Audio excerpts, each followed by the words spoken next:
Wow, cobwebs. That's new. So, I'm back. Why am I back, you might be wondering? What new thing in the sphere of games has drawn me from my seemingly eternal slumber? Something pertinent? Something timely? Obviously not. Obviously, never. But actually, simultaneously, yes.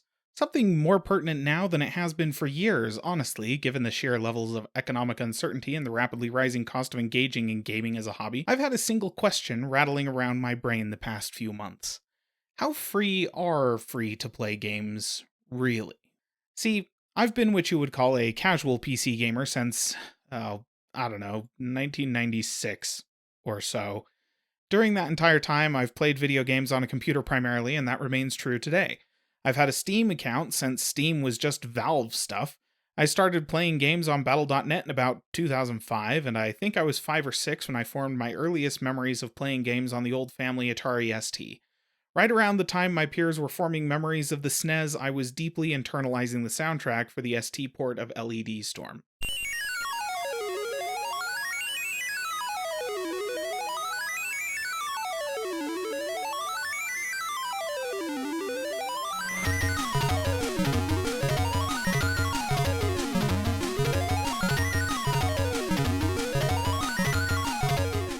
Holy crap, I love that song.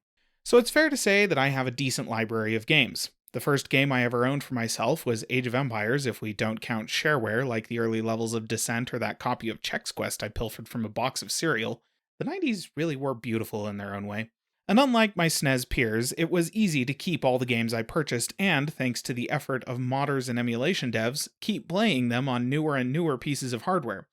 And that's ignoring the literal hundreds of digital games I own on services like Steam and GOG, to say nothing of the thousands of games on those services that I don't own, but could for a tiny cost relative to new games.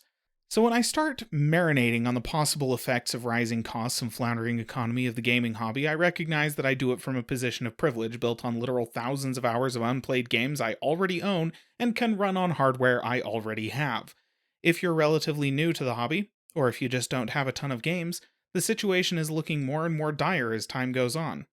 And it's in that spirit I return to the question at hand. How free are free-to-play games? Like, actually, though. Because we've all downloaded freemium games on our phones. I've made a few videos on games that offended me personally. At best, they are games that actually do require you to pay in order to have fun, and at worst, they can barely be called games, and they're never actually going to be fun regardless of how much money you're willing to dump into them. But you still want to play games. It's a hobby you enjoy. So what do you do if you can't afford the post-Switch 2 game pricing of $80? Give up? Stop gaming? Hopefully no. I've been poking around some of the more high-profile free-to-play games to see just exactly how much game actually exists and how much fun can be had before they start insisting you open up your wallet and start bleeding. The subject of today's investigation is, fittingly, Warframe. Arguably the most successful game in the free-to-play MMO genre, Warframe takes the form of a third-person shooter and has been sitting on this throne since it released for PC in 2013. It has since been ported to, get ready for this, PS4, Xbox One, the Switch, PS5, Xbox Series X and S, and iOS, with a port for Android in the works. It started supporting cross-platform play, one of our favorite things here at Calling All Platforms, in 2022, with cross-platform progression added in 2024. This game is over a decade old and has seen enough success during that decade to add a level of platform support typically reserved for stuff like, I don't know, the top-selling game of all time, Minecraft. It comes as no surprise then that the game is well liked by its community and has spawned its fair share of imitators. Destiny, for instance.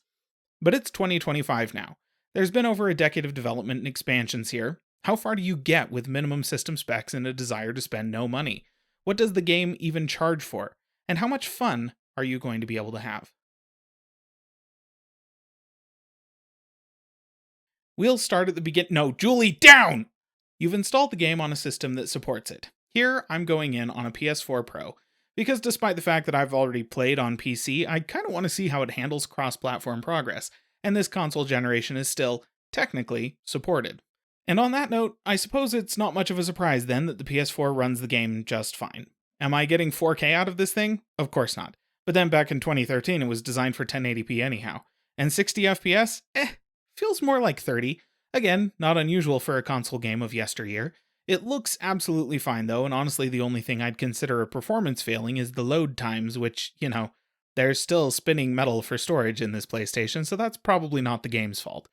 And cross-platform support works pretty seamlessly. You need to tie everything back to a Warframe account to enable it, but that's fairly straightforward, and you can use a host of existing accounts you may already have to do so. So here I am, having spent nothing, playing the most recent version of this game on hardware I already had with really no issues. We're off to a good start.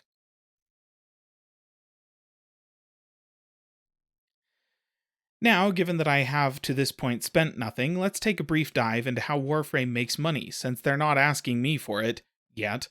This is always a valuable exercise with any service that purports to be free, because money is coming in from somewhere.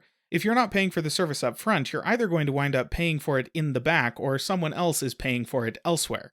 And in that latter case, odds are pretty good that you, the user, are in fact the product.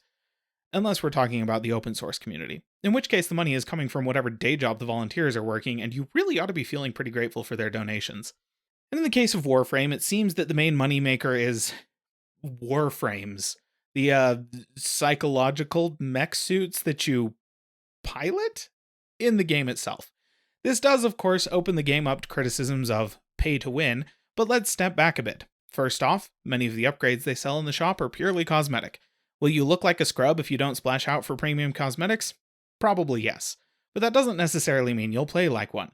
I've only got about a dozen hours under my belt at this point, so of course this could change in the very late stages of the game, but so far it looks to me like the 3 default Warframes, one of which you select when you create your first character, are perfectly serviceable and can be upgraded over time by virtue of doing nothing but playing the game into absolutely reasonable late game toolsets.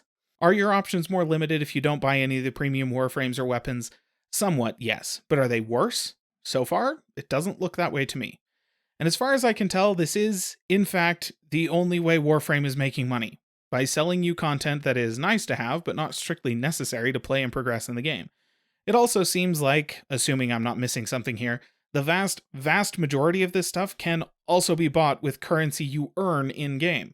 You can spend real money for some of it, as well as spending money on the in-game credits if you want, but as far as I can tell, the only stuff in here that can only be bought with actual money are these cosmetic packs for the Warframes that have absolutely no gameplay effects.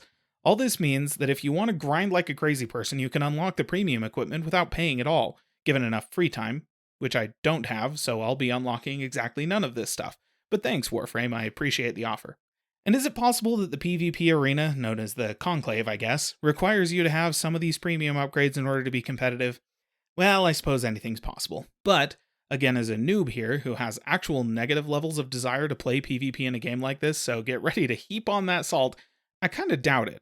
Honestly, it seems like you can upgrade these basic Warframes to pretty crazy levels just by playing the game, and so long as you're content with their abilities, the PvP experience will probably come down to more individual skill level than anything else. Besides, if you're worried about PvP skewing in favor of people who have dumped cash into the game, because you keep getting bodied by elaborately decked out players in PvP matches, keep in mind that odds are high the people who have dumped cash into the game have also been playing it for close to a decade across 2 console generations, and likely have racked up more hours in-game during that time than they have sleeping. Probably. In other words, get good, scrub.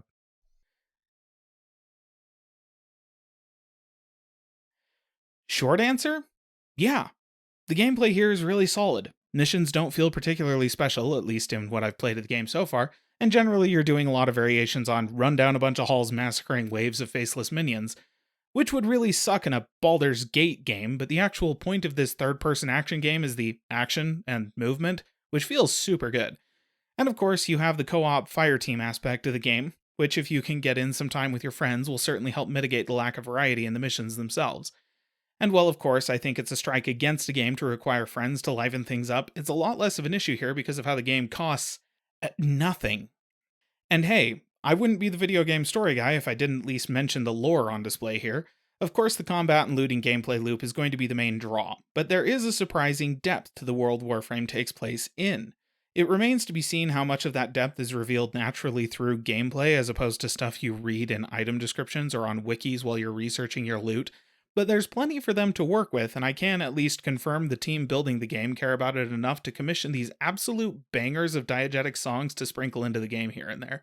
And unlike some other free-to-play games, looking at you here, Destiny, Jumping in as a new player in 2025 feels like you're starting at the beginning of the game. I can't say for sure that this was, in fact, what the game was like when it was new, but as a newcomer, I feel like I'm getting the full experience. Whereas coming fresh into Destiny 2 right now feels like you're being dropped right in the middle of a narrative you can read about, but which you'll never be able to fully experience.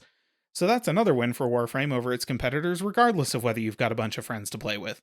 And nothing about the experience being free to play feels impactful with regards to my overall enjoyment of the movement, combat, or setting.